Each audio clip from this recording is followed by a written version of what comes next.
Қызылорда ол Шиелі ауданында қазіргі таңда ішкі саясат бөліміне келіп тұрмын. Шиелі аудандық міне өткенде де келгем, ешқандай мынау орында отырмайды міне. Не істейтінін жаңа мешіттің имамына продуктымды әкеп бермей отыр. Екінші группадағы инвалидпін.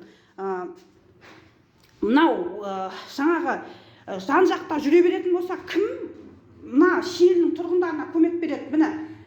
Міне жақтап сөйлейді мына мамандар, міне келіп тұрмын ішкі саясатқа, міне. Қазір сыртынан да түсірейін. Келіп алады да, басшы болып тағайындалып алады да, ешқандай жұмыс істемейді міне. Жұмыс орнынан да таппаймыз міне. Міне ішкі саясат бөлімі, мына Шиелі ауданды көріп алыңыздар міне. Мынандай мәселелер мініп алады міне. Міне шалқақтап міне. Ешқандай жұмыс істемейді міне. Көріп алыңыздар міне. Біз аш отырмыз міне, қараңыздар. Бір мәшине міне. Мына қараңыздар. Мына жерде тұруға бола ма, болмай ма? Заң бойынша автостоянка емес қой бұл жер. Міне, қараңыздар міне. Бір мәшинеде мініп алады. Бұл кім мәшинесі екенін білмейміз. Осы мәселені Қызылорда облыстық ішкі саясат басқармасының назарына ұсынамын осы видеомды. Мына заң аясында көмек беріп сұраймын. Мына қараңыздар міне. Жұрт нанын алама жүргенде міне.